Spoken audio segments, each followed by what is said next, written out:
హైదరాబాద్ ఉప్పల్లో అగ్ని ప్రమాదం జరిగింది. ఫర్నిచర్ షాపులో షార్ట్ సర్క్యూట్తో ఒక్కసారిగా మంటలు చెలరేగాయి. ప్రమాదంలో భారీగా ఆస్తి నష్టం జరిగినట్లు అంచనా వేస్తున్నారు. 3 ఫైర్ ఇంజిన్లతో మంటల్ని ఆర్పారు.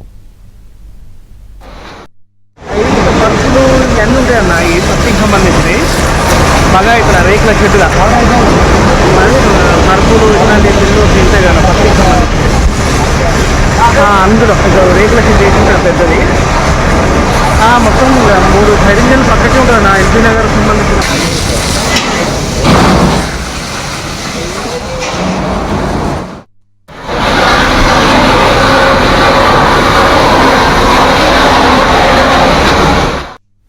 ఇదే అంశానికి సంబంధించి పూర్తి అప్డేట్ మా ప్రతినిధి శశిని అడిగి తెలుసుకుందాం. శశి, చెప్పండి, ప్రస్తుతం అగ్ని ప్రమాదం మంటలు అదుపులోకి వచ్చాయా?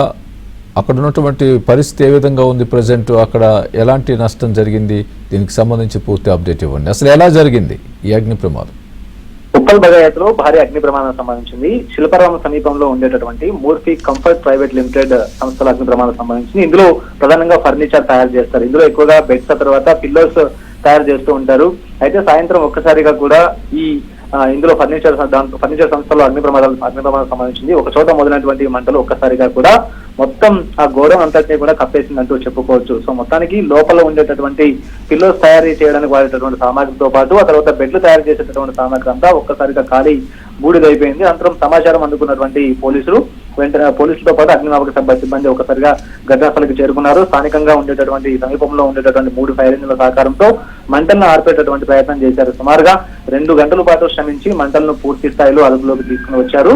అప్పటికే లోపల ఉండేటటువంటి ఈ మెటీరియల్ అంతా కూడా ఖాళీ బూడిదైపోయింది. ప్రధానంగా ఈ పిల్లోస్ తర్వాత బెడ్స్ తయారు చేయడానికి వాడేటటువంటి మెటీరియల్ కావడంతో ఇది మంటలు అధికం అవ్వడానికి దోహదపడేటటువంటి మెటీరియల్ ఇదంతా కూడా. సో ఈ నేపథ్యంలో చిన్నగా మొదలైనటువంటి మంటలు క్షణకాలంలో కూడా మొత్తం ఆ గోడౌన్ అంతటిని కూడా ఆవరించినట్టుగా తెలుస్తుంది. ఆ వెంటనే గమనించినటువంటి స్థానికులు ఫైర్ సిబ్బందికి సమాచారం అందించినప్పటికీ వారు ఘటనాస్థలికి చేరుకుని మంటలను ఆర్పేటప్పటికీ అప్పటికే మంటలు పూర్తి స్థాయిలో వ్యాపించాయి. సో మంటలు ఆర్పడానికి శ్రమించాల్సిన అవసరం అయితే ఏర్పడింది.